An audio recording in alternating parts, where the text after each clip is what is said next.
Deep Blue Sea was a hell of a great movie also. Yeah. And The Adventures of Elmo in Grouchland was that year. And I gotta tell you, who didn't love The Adventures of Elmo in Grouchland? That was the first one I rewatched.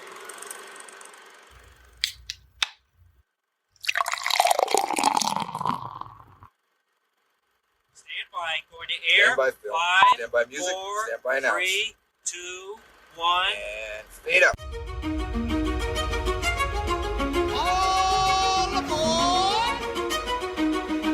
And a name on the front is a hell of a lot more important than the one on the back. Don't act like you're not impressed. On page 394. How much you want to make a bet I can throw a football over their mouth? That is so fetch. Dodge, duck, dip, dive, and dive. The power of the sun in the palm of my hand. Where's my super suit? Hey, fat lard, come get some dinner. I am not drinking any f***ing Merlot. And I'm gonna try to forget the fact that you're a girl. But dogs can look up. Oh, durga, durga, durga. You tell me when I saw this woman! This is the Polar Express. All right, well, welcome everyone to a brand new episode of 20 Years, 4 Beers. We are a podcast dedicated to rewatching movies from at least 2 decades ago, while simultaneously enjoying a minimum of 4 modern beers. My name is Steve, and this is my big brother. So I was drinking Tim. You blew it! And we are coming to you from Minneapolis, Minnesota. It's not like you knew I was reading It's a shtick every time. Damn it. We have just watched and recorded our episode on Kill Bill Volume 2. And as usual, we sit together afterwards and discuss another film over another beer. So we refer to these as our happy hour episodes. On this happy hour, we are going to do another wing it style of episode because we loved doing it so much the last time with the films of 1994. And we're going to discuss what is arguably the greatest year in film history in 1999. Yeah. In particular for people of our generation. True. For those of you unaware, 1999 was just a flat-out incredible year for movies. And while we fully recognize bias here, the year gave us a ridiculous combination of all-time classics, culturally significant films, iconic action movies, and some hilarious comedies to boot. As with the films of 1994, what? To boot? To boot? To boot. Can you just, it's boot? A boot? Sorry. Can you tell us what it's about? Sounds like fun. As with the films in 1994, we will be talking about a large chunk of films, with the exception of 3 that we'll be covering later this year in the Green Mile, Magnolia, and Fight Club, which right away are great movies. They are great. Hopefully, all of these films are examples of films that have held up or gotten better over the course of the last 25 years. There is no high fidelity. We don't really have any segments necessarily. No. But before we do the films, we're going to have at least one segment that we obviously call Drinking Buddies. Come on, not my beer. With our reactions and verdicts to the movie out of the way, we move on to the reactions to our beers that we drank while rewatching our subject movie. And if you want to have sex with a disgusting bad brewer with a terrible attitude, This is where we take a look back at our beers and give our expert ratings for our Drinking Buddies. ugh, whatever.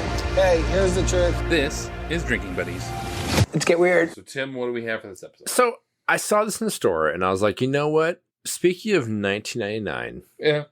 where we would say 25 years on, there are many classics that we would hold up as far as like, man, that's lovely.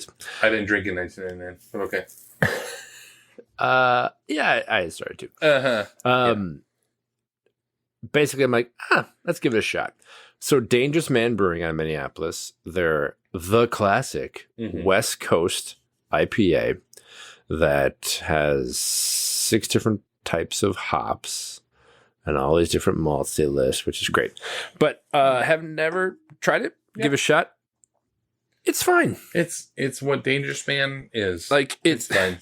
When I always think of West Coast, I think of more bite. This does not have that, but it's definitely not a hazy. No, the West Coast IPA you brought back from the Social Project was way better than this. Right? It had a little bit of sweetness to it. Yeah, this is just fine. And more like it's a kind of a classic. Well, I guess that's a pun of the name. But don't call it a West Coast IPA. Just be like, if it was a classic IPA, sure. Yeah. But it's probably like a 3.5 for me. Yeah, I almost refuse to read anything from Dangerous Man higher than that. Yeah. I don't like that they closed their tap room. I don't like that they're doing but it is drinkable. If I were to go into a local brewery and have this, make okay, that's fine. It's fine. I'm 3.5. It's a fine option. Okay, so man, I still don't know where to begin necessarily because with 94. So with 94, we're going to cover Forrest Gump later this year, which is a Best Picture winner. Yep. And the three I just listed are not the Best Picture winner. So obviously we're going to talk about American Beauty here. Yes. But I did this the last time and I had 22 or whatever it was. Yeah. Do you mind listing them off? You want to? You sure? I have 30. I have 37 films listed on Holy cow. And I'm not going to list necessarily all of them. Sure. Or whatever I can. But so this is not to claim that these are all culturally significant 25 years later. Correct. Or even all-time greats. But I will say that especially amongst film circles and even on most of these, regular life, if you were to talk to people about, oh, have you seen this film? Yeah. You'd say, oh, yeah, I saw that film. Like, just even that is a barometer. And I know there's a few exceptions off of here, in particular one that I know you've forgotten about, but I'm going to mention it here. Okay. So we've got American Beauty, The Matrix, The Sixth Sense, 10 Things I Hate About You, American Pie, South Park, Bigger and Longer Uncut, The Mummy, Star Wars Episode 1, Phantom Menace, Star Wars Episode 1, Phantom Menace, The Blair Witch Project, Office Space, Big Daddy, Galaxy Quest, Dogma, Notting Hill, Payback, which we've talked about, Tarzan, Toy Story 2, Austin Powers 2, The Iron Giant, Being John Malkovich, The Insider, Cruel Intentions, Cider House Rules, Election, Three Kings, Man on the Moon, Analyze This, For Love of the Game, Ed TV, which we talked about before, Arlington Road is the movie I'm not sure you thought about. Nope. Fantasia 2000, Deep Blue Sea was a hell of a great movie also, and The Adventures of Elmo in Grouchland was that year, and I gotta tell you, who didn't love The Adventures of Elmo in Grouchland? That was the first one I rewatched. So the question you have to ask yourself is, was this an entire bit just so I can end on Elmo and Grouchland? It sure as shit was. No. It sure as shit was, and I'm okay with it. But aside from that one, we're talking about 36 other movies that in one way or another, whether it be even with Election and Alexander Payne's starting point, Arlington Road's the one I'll probably give the exception, but that movie is outstanding. There are a ton of movies from this year that just, for whatever reason, and maybe it's onset of the internet, maybe it's the, I don't know. But there is no other film. There's no other year in film. I will argue maybe maybe you could argue that 1994 is more top heavy in terms of the caliber of the top 5 or 6 from that year. But if you're going to talk about the full on year, man, it's a banger year.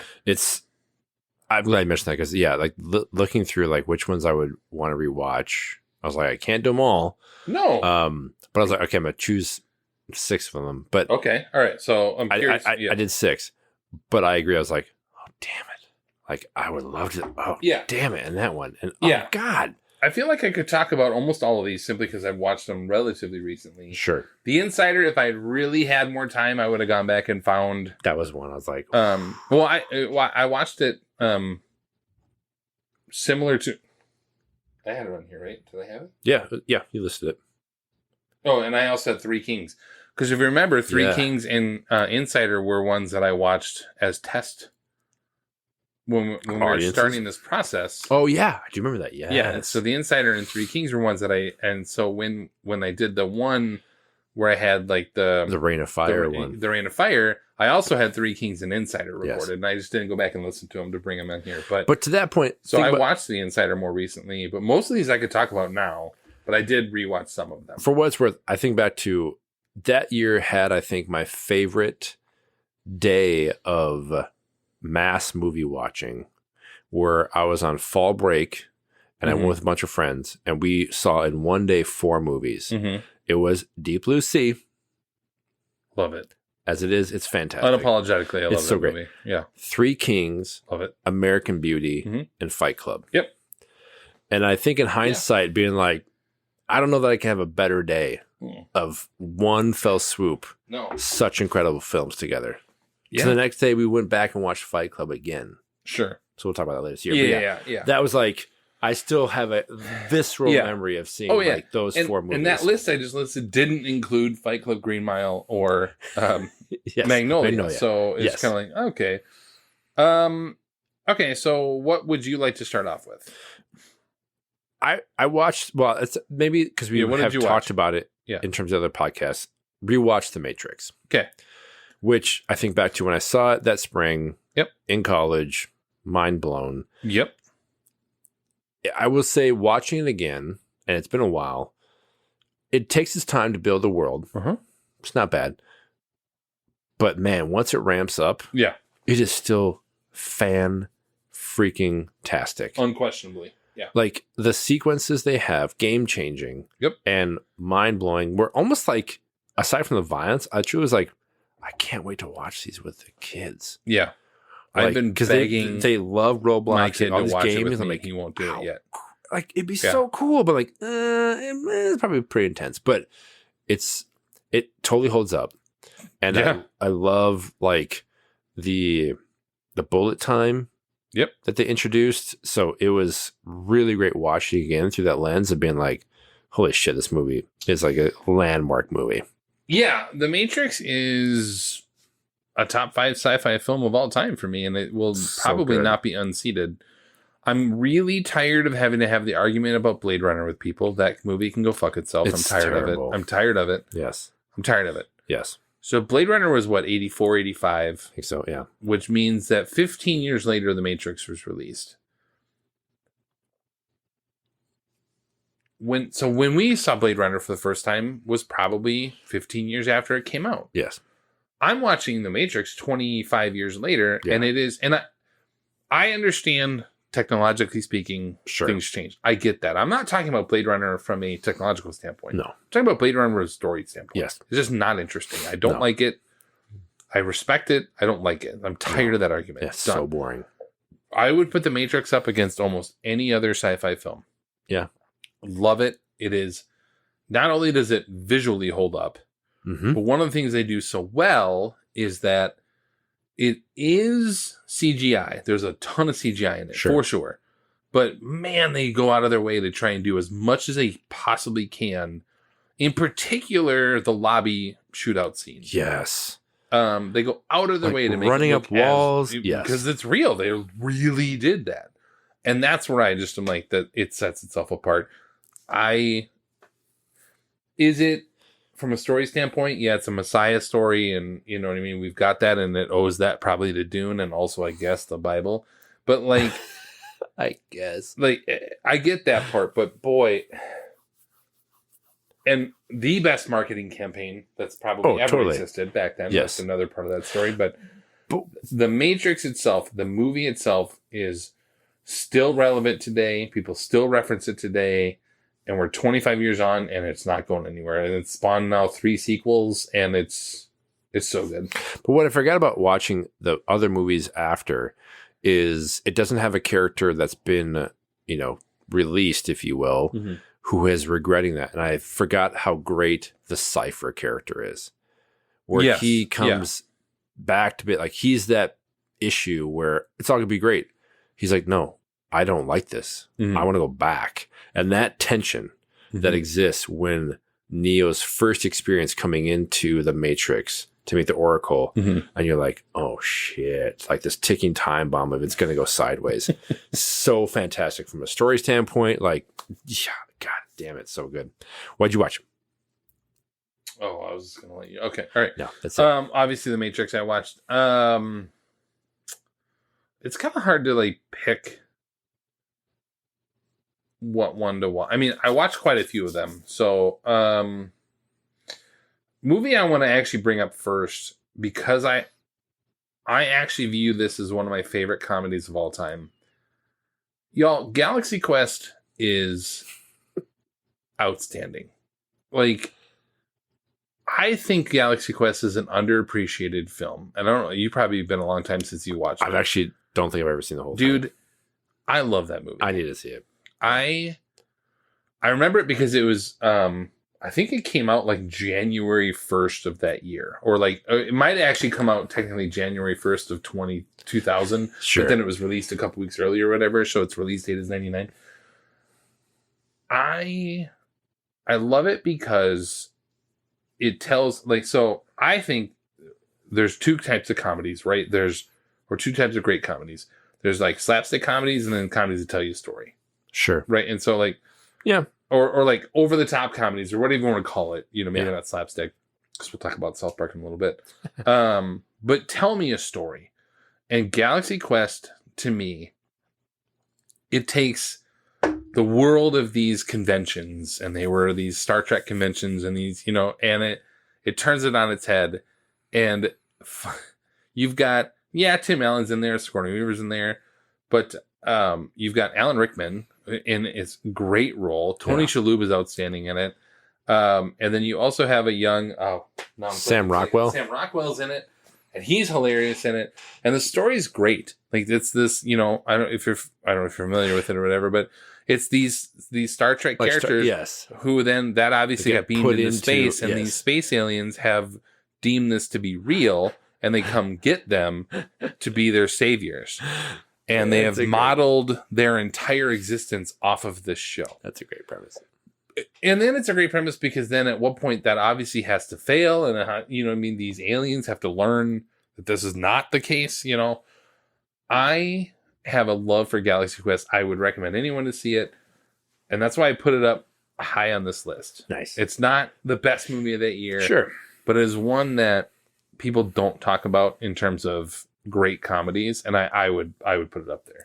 Yeah, it's one of those I'm like, I need to get around to watching it. Yep. All right, what do you got? I watched, speaking of those like marathon days, sure, Three Kings. Yes.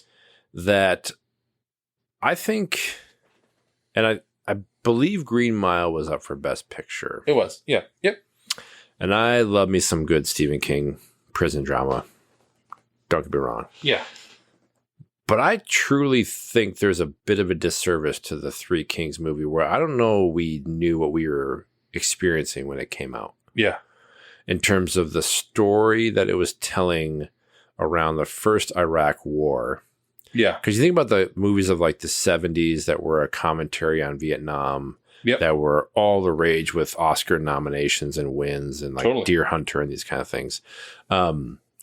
Three King has a different style to it. It starts off as this really stylized, like dark comedy, and then it shifts. Yeah. Pretty well in like about the midpoint where it's grappling with kind of the real world issues of what was happening. Yeah. In Iraq, like when the woman dies. Yes. And it's like, oh God, we are now in a serious territory. Yeah. And I think it was far more. I remember watching the theater, be like, it's fine. I don't know that I've seen it really in like probably 15 years. It is a freaking incredible movie. It is. It is. And I know David O. Russell is a troublesome topic right now in Hollywood, but it is. Sure. Because, early on, you're kind of thinking like, oh, this is David O. Russell. You kind of have this weird. They're going to steal gold. Thing. No big deal. No, it is by far and away his best film, in my opinion. And I love that movie. There's a reason why, like, when I was looking at 99 at the time, when we were looking at 20 years before, you know, I'm like, oh, I'll cover. I went 21 years before, I guess, you know, just to test it out. We weren't thinking about 25 years at the time. And that was one of the ones that I was like, I want to watch this film again. It has been a few years since, so I don't think I've watched it since then because I chose not to for this purpose. Yeah, it's one of those movies that, like, you remember when Jarhead came out and some of these other Gulf War movies where you're like, it felt very, and don't get me wrong, Jarhead is good, but it just felt very like, okay, heavy-handed. It really felt almost like they were trying to make a Vietnam War movie or that kind of stuff. And this was just something different. I love, Three Kings is great. Yeah, and like Mark Wahlberg, Ice Cube, and freaking Spike Jones are great, like comic relief. But you freaking throw George Clooney in as like emerging as a star. Yeah. Before we watched him in Oh Brother Where Art Thou. Yeah. And how it's handled, I was floored by feeling this is ahead of its time. Yeah. In terms of social commentary. But Three Kings, I'm so happy to watch it again. Every time I hear bouillon, I'm always like, you mean the little cubes that make the soup? Yeah. No, I don't mean the little cubes that they make. Yeah, gold bouillon? Soup. No, not that. Yeah, it's great. So I chose this week to watch South Park with my son, who's 15, almost 16. And it was weird because he liked it, but I think there was a fundamental disconnect between what we saw. Did you see it in theaters? Or I know I didn't. I did not. Yeah. But I have this memory of, I was not a South Park. We didn't have cable when we were in high school, or, and you were in college at this time. I watched a few episodes. Right. Yeah. Don't get me wrong. I had seen it, but it was such an unimpressive show early on to me. It felt very forced. And I remember, it's the weirdest, I guess, it's just a weird combination of things I'm about to say. When I was in the musical my senior year of high school, you wouldn't think you were talking about South Park, the movie, but my friends had all gone to see it. Sure. And I was like, are you fucking serious? Right, you went to see South Park, like that terrible whatever? And they loved it. And I didn't see it in theaters either. It wasn't until it came out on video later. I'll be damned if like I watch it, I don't want to say on a regular, but sure. There was a time where I would watch it annually, and it was like when I want a guaranteed laugh, I would put South Park on. Now, for me, that's more like Christmas Vacation, Dumb and Dumber, for me, Tropic Thunder, that have sort of like really taken that place. But the first 45 minutes of this movie is some of the funniest absolutely things put on film. It's this disconnect. It's this like, here's what it was in TV, and it was, shit wasn't allowed at the time for the most part on TV. And so then to go from that to this just aggressive, F-bomby kind of stuff. Yeah, I mean, South Park is almost a landmark moment in film history. I mean, you've got American Pie and South Park of that year that were really big from a comedy, but from an animated film standpoint, you really do. It's like a pre and post. And there actually hasn't been that much in the way of animated R-rated comedies since then. No. You got Sausage Party and you have a few others, but you're like, there's not been much. No. It's this sort of landmark moment. True. That was like, and it is aggressively R. They just like hammer it home. And later this year, we'll talk about Team America. Yeah. Similarly as well. But it is, to me, South Park is quotable. The songs are good, which we'll talk about in a little bit. Yes. The story is fine. But yeah, I think South Park's awesome. And I wonder about, so when I watched, by the way, Matt liked it. It just got too late and he went to bed. He's like, so, yeah. I've always been curious about if you had no concept of the movie, the show, right? Would you appreciate it? Sure. And so it's like, and Matt's never seen an episode of the show, and he thought it was funny, but he probably thought it was more funny because of the F-bombs. Yeah, because it's like that level of which again, childish humor. It was funny. Well, but it's absolutely funny, without a doubt. But I agree. Like, was that perfect timing of a TV show launching into a movie, and the movie is very critical of so many damn things. Yes. like ratings, and we have all these hangups over like violence and sex, but God forbid we have language as a bigger issue. It was such a great sign of what they were trying to go for, sacrificing black people for people. Get behind the darkies. Again, and there's just I don't listen to hip hop. Have you ever heard of the Emancipation Proclamation? I don't listen to hip hop. Like all these like really incredible jokes that I remember we were watching that year in college. Being like, this is incredible. But I wonder if it was like that perfect, I agree, like feeling of we watched the show and now can really appreciate the movie. Yeah. So I loved it. It was hilarious. I had so much fun watching it again. Yeah. And it absolutely holds up. And then some. But I do like that idea of like it was a landmark idea, like aspect of an animated R-rated. Yeah. Yeah. It's a very rare movie like it is. Mm-hmm. Yeah, that's good. All right, so my question to you was, what do you got? What is your favorite song of the South? Because I agree. You posed this to me before I ended up watching it with Matt. Yeah. And when the question came to me ahead of time, the immediate thought was Blame Canada. Sure. Because it was up for the Oscar that year because it was one of the only clean songs in the thing. Yep. Although I will say, if I were to go back and do anything, what would Brian Boitano do is a better song than Blame Canada. If you were going to pick one of these sort of clean songs. Yes. What would Brian Boitano do is better? It's so good. Man, I had a tough time, and I think Kyle's Mom's a Bitch is the best song. It's the best song. It's the most inappropriate song. It is the most anti-PC song. It is the most, but it is also, without a doubt, it is the funniest song in the whole thing. Absolutely. And it is, I was thinking as I was going through the movie, like, oh, this is a good one, and this is a good one. And I actually like the medley song too. Yes. The whole medley, which is exactly what musicals do about at the intermission. They do the medley. Yes. I think that's great. Well, cause mom's a bitch, she's a big fat bitch, she's the biggest bitch in the whole wide world. She's a stupid bitch, and everyone's a bitch, she's a bitch to all the boys and girls. Shut your fucking mouth, Carmen!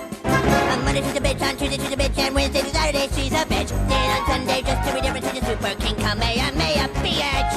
Come on, you all know the words. Have you ever met my friend Cosmom? She's the biggest bitch in the whole wide world. She's a mean old bitch, and she has stupid hair. She's a bitch, bitch, bitch, bitch, bitch, bitch, bitch. Bitch, bitch, bitch, bitch, bitch, bitch, bitch, bitch. She's a stupid bitch. Cosmom's a bitch, and she's just a dirty bitch. Talk to kids around the world. Kyle's Mom's a Bitch. That was mine too. Yeah. I love it. Like, I was singing it the other day. Like, I do too. Since then I've been singing it quite often. All the boys and girls. Like, just the idea. And I think my favorite part is when he's like doing the whole thing like right in front of her. Like, Cosmo, I really mean it. Like, oh, like the show stopping. Like, I really mean it, Cosmo.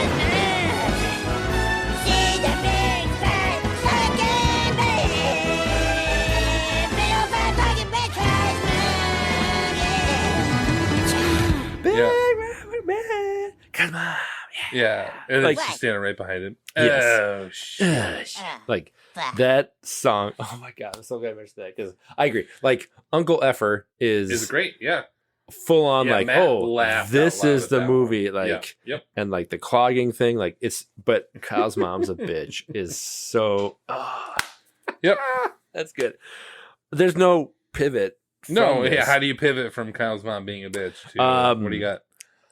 So I'm assuming we're going to talk about movies we also haven't rewatched recently. yes. 'cause So there's- I haven't watched The Sixth Sense Yep. in a long time. Yep. And I must say, from a first film for Shyamalan, Yep. holy shit. It's really good. I forgot how, like, I was really like, there's no way it'd be Best Picture worthy. Mm-hmm. And I watched it and I'm like, damn. Like, I don't know that I would say, like, I'd actually have like Three Kings over Sixth Sense, but it's not unworthy of it. When you consider the social or the like pop culture yes, effect it came out of nowhere. Yes. Yeah. And I remember it was like August that year being like, what's this movie? And it was everywhere. And you went to see it. And it's a thing now, again, not to spoil anything, but you watched it again knowing he's dead after the first sequence. There's no tell. Like, there's enough that you know after the fact, but if you watched it like first time, there's no way you could have figured it out. Nope. Truly. And that to me is a testament to the writing and everything. It's actually like really heartbreaking from his, like, the Bruce Willis's character, but the twist I loved so much, not the twist he's dead, but like the twist of this ghost is going to help the boy lean into, like, well, what if you just talk to them? Right. And maybe they're trying to communicate with you. And it's not a scary thing, but he can now, like, I like the idea of what would have happened after this movie and the restorative element for this kid. Yeah. Again, haven't watched since having kids. Yep. But the idea that this kid now feels less like the outside freak and he can then help these soul. I mean, it's so much better than I thought when I watched it. I'm like, God damn it, it's so good. Yeah, it's better. So this is one of the first times in my life that a movie ending was ever spoiled for me before I ever saw it. Oh, somebody told me to be a dick about it before I went into the movie. And so, which is really sucks. I mean, yes, it's just totally sucks. Yeah, I have a ton of respect for this movie. I think we've talked about it before, the Forrest Gump of the world, Braveheart, some of these other movies that get very dumbed down to their singular, like, one or two moments or one or two lines or whatever.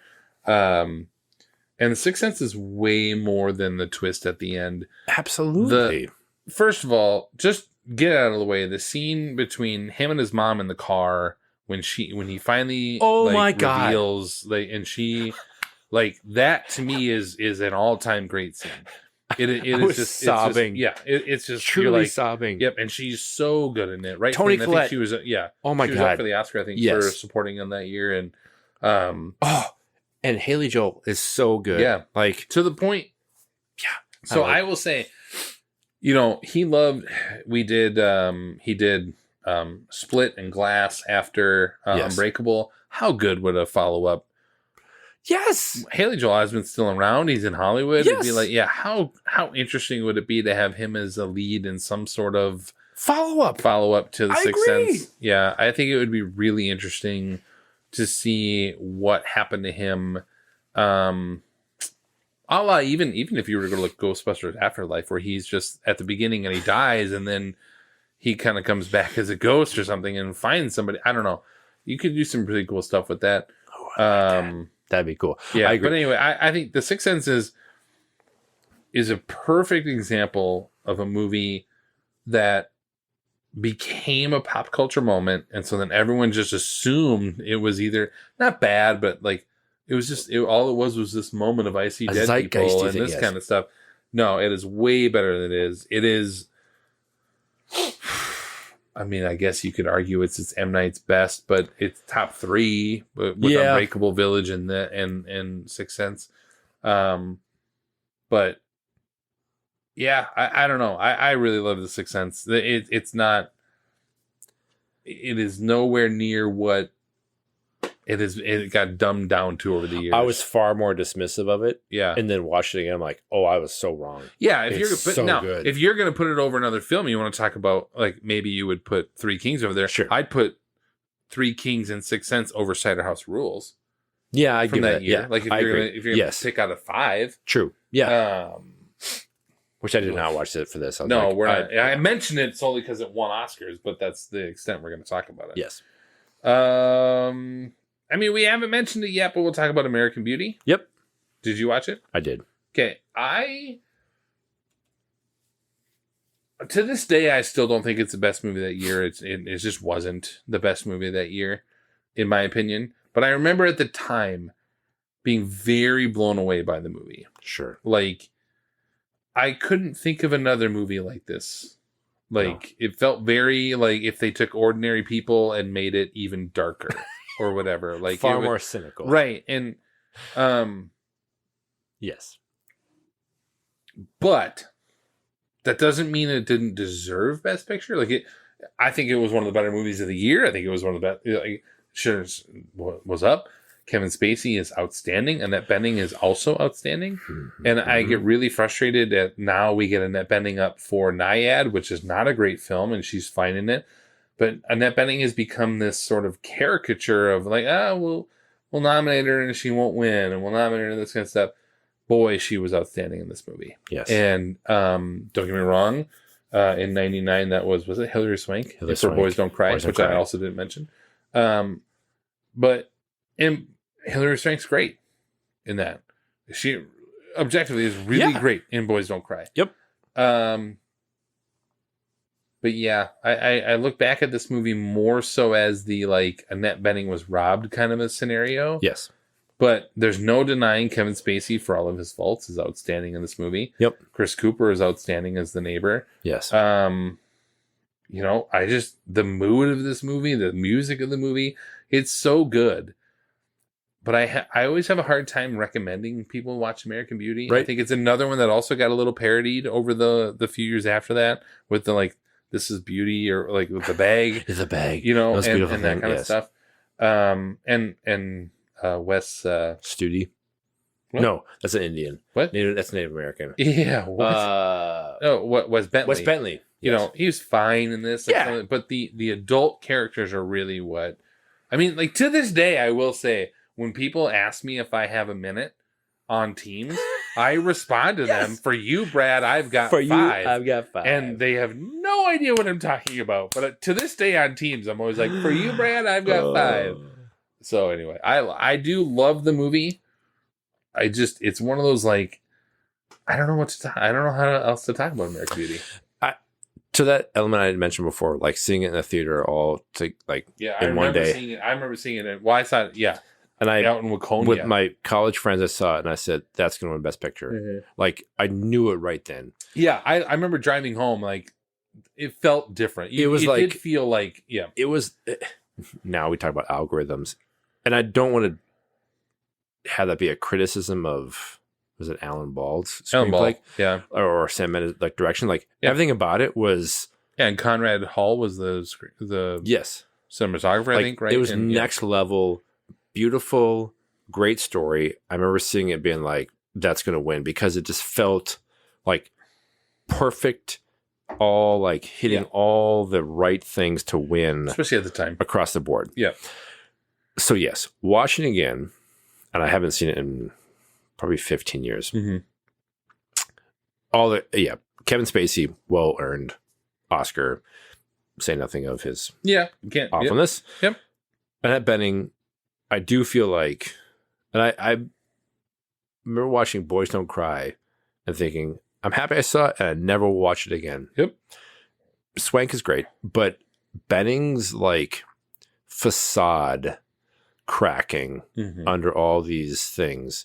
And what I like about the film, watching it again, is how great the criticism is of all these artifices we build from here's what we project to the world. So again, American Beauty. Yeah. And behind the scenes and the surface, it's all these things breaking down that I was a perfect time of late nights into movies the 2000s. I have no problem with it. It's far more creepy now as an adult with the whole I'm gonna sexualize a teenager. Yeah. It's just awful. But I still think it's really well done when it's all this fantasy comes to a head, and it's oh no. He's actually really sweet to her. Yes, friend. actually, yeah. Surprisingly, oh, I've clearly done something I shouldn't have. No, we can't do this. It's really well done. It's beautiful, and it is beautiful. Visually, visually speaking, it's outstanding. And side note, Red Violin is an amazing movie and was a great score. Yep. But I truly feel Thomas Newman's score for this is difference in kind. Yep. In terms of a different tonal shift than what we've ever seen before. And it was like so unique. Like, I think of John Williams' scores for movies, like the thematic, like, like how bombastic it is. He deserves all the accolades. This is a like next iteration. Like, it's a game-changing score. Yeah. In my view, for Thomas Newman. Newman's been hosed twice, and it was American Beauty and it was 1917. Exactly. He's been hosed twice. Like, this was so frustrating. But I agree. I watched it and I was like, damn it. To the point where, like, again, as a parenting perspective, the whole thing of like, your life will flash before your eyes. Mm-hmm. And when he sees his daughter, he's terrible to. Yeah. Like, he's just an awful parent. Yeah. But just the flashback to her as like a little kid. Yeah. I was like, now he's a terrible parent, but he wasn't always a terrible exactly. parent. Right. So I liked like the message and the ending of it being like, you don't know what I'm talking about. Right. But you will. You will. Like, that's good. I'm always struck by the visual of the mirror, the blood mirror. Like yes. that. The visuals are really good. Oh, yeah. Sam Mendes yeah. earned the best director. Yeah. Like, it's for a first timer coming out, like, damn, this guy's good. So I think it was one of those things of I haven't watched in a long time, and man, I'm happy we watched it again. It's very good. What do you got? I got one more. Okay. Being John Malkovich. Sure. So I didn't watch it, but you didn't watch. I didn't. Well, I've watched it. I didn't watch it this week. Okay. I just didn't. I had other ones to watch. That's We'll come back. heady film to watch, man. We just watched Eternal Sunshine. I know. That's my point. Like, I don't think it's so much brain space for this. I didn't watch American Beauty this week. I'm just saying, like, oh, that's so good. Yeah. So go ahead. I can talk about being John Malkovich. So all of these movies in my brain I could replay. So the last one I watched, well, not last one, but just what I'll mention, Being John Malkovich. That's so good. So I do remember seeing it and being like, what am I watching? And I still remember watching it recently being like, it is one of the most unique scripts I've ever seen. Yeah, imagine getting that script. Yeah. As anyone who would potentially greenlight a movie. Yeah. And watching variations, male, female, child of different John Malkoviches saying Malkovich. A portal into an actor's head. Yeah. But it's so it's much not more. Just that. No. It's also immortality. Existential, like Charlie Kaufman is on a different plane of existence. In many ways. Yeah. Of like what he thinks about. Yeah. But kudos to John Cusack, Cameron Diaz, and Catherine Keener as the main three. They're so fantastic. But just the absurdity of like, we're going to have a floor of a building, which is 7.5 floors. So, and the backstory of like this short woman, like it's just across the board. I don't want to spoil anything. And they have like the monkeys at home. I mean, it's just like you would make, it's like a Mad Libs of what the F is going on. Yep. But the execution of it, to Spike Jonze's credit as a director. Yeah. So well done and maintained. But of everything, to John Malkovich. I agree. As an actor. Yeah. To sign up for it. Because I read somewhere like it was not going to work if like they weren't going to do it if he didn't do it. No, how could you? Like you can't like sub a different actor. No. But for him to lean into the absurdity of it, to play himself, and then I just and it's then again hard to play like himself as a in his own head. Yeah. It's like it's indescribably weird and beautiful and heartbreaking. It's the rare film that like stands on its own, truly. It's it's unlike anything else. No. Especially at that time. There's been other movies since then that have maybe done it, especially by Spike Jonze or by Charlie Kaufman. Yeah. It's so good. It is. And it's unreal. It's not like I don't want to watch it again. You just kind of go like, I don't know, man. I mean, and then the other day, and this is my pivot, The Mummy was on TV. Oh, God. And I unabashedly love that movie. Good. So again, sorry, I don't know if you're talking about. That's the last one. Like John Malkovich? That's what. Yeah, that's it. Let's talk about the movies then. So, yep, The Mummy. Okay, Yeah, I can talk about The Mummy all day, quite frankly. Not that it's a good movie in terms of like quality or, you know, the CGI doesn't hold up. I fucking love that movie. It has no business being as good as it is. Love it. It is so much fun. It is old school style. It is Indiana Jones style. Like, if Raiders of the Lost Ark had come out and they had made it more campy, it would be The Mummy. Yes. But Raiders took itself seriously. Yes. And The Mummy was homaging all this stuff and just sort of did its own thing. Yes. It's so flipping good. I love The Mummy. I also always want to talk about this because I always remember like you talk about my favorite movie day of all time. I love it. Was my skipping prom junior year. That's right. And going to see The Mummy and Election on the same night. Yeah. Like just a random twosome. And I saw it at Mall of America, the old Mall of America theaters. Yeah. And The Mummy was the first time in my life I ever witnessed people yelling at the screen. It was just like, don't go there. Yeah. Don't, It was like, look behind you. Like, he's behind you. And I was just the old time where, especially because back then you had to find your seat and I was like late. To The Mummy, and so I was the last seat I could find. It was a huge hit. It was. People forget. Like, it was a unexpectedly huge hit. And Brendan Fraser is he's so good. Fantastic. Yeah. Who knew? Rachel Weisz and Brendan Fraser would both be Oscar winners at this point. At that point, yep. Blair Witch Project I want to mention solely because it was such a it was huge. Seminal moment. Yes. In especially for both of us, in terms of seeing it in the theater. You saw it at Uptown, I think, and you watched somebody like throw up, didn't you? Yeah. Yeah. And like the first experience I had of ever like a movie having a like line of people down the block. Yeah. To get in. Yeah. Like it was the first blockbuster experience, and that in the theater was insane. Yeah. Watching this like happen. And it's and to the point of the marketing aspect. It was really good. Genius, where they were going to have found footage and like they would have this like rolling kind of film aspect across campuses. And it was like seen as like, oh, it's a real film. And people were like questioning, is it real or not? Like, no, it's all fake. But you watch, you're like, this is terrifying. Yeah. It was a guerrilla campaign. They started putting the wooden figures, like the wooden figures, they started putting those around. Yeah. And I remember after seeing it, friends of mine snuck out or went to another friend's house and put them, like hung them outside her window and just like tapped on the window and then like left. And when she opened up the window and saw these things hanging, it was like, it was the greatest thing ever. It is still one of like a formative, freaky experience in the scene where they're in the tent. Yeah. And the little baby hands, or the kids' hands are pushing on the side. I was like, these filmmakers are messed up. Yeah. It's so good. The end is so good. Yep. So good. Yeah, I think, again, Blair Witch is another one of that year that got sort of made fun of and parodied and all this other stuff. And you're like, no, I don't think you understand how important of a film that was from a horror movie standpoint.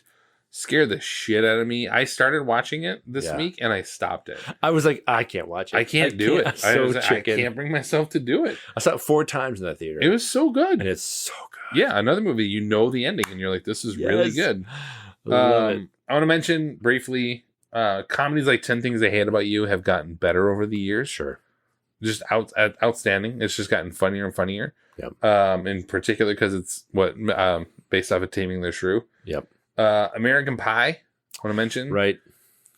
Like, again, game a movie that, it was a game changer comedy. Yes. An R-rated teen comedy that actually had some heart and like. Yeah, the friendship between the guys is really good. It's not poisonous. It's nothing like that. It's really good. Yep. It's not like she's all that bullshit or stuff like that. It's like, no, they were actually that like. was that year. Yeah, I didn't put it on the list. Yeah, it's terrible. Yeah, I don't necessarily want to touch on anything else except to say, go watch The Insider if you've never seen it. We didn't talk about it. Please do. It's so good. You talked about being a John Malkovich. I got Toy Story 2, Tarzan. I don't know. I got Notting Hill is a good one. Yeah. It's just such a banger year for movies. Yeah, exactly. Office Space, still quote Office Space. I mean, what would you say you do here? Yeah, I get asked that almost every day. And the last thing I will say real quick is, what a thundering disappointment Star Wars Episode 1 was. In terms of, I remember being in your dorm room in Decorah, Iowa. Yes. And watching that trailer. The trailer.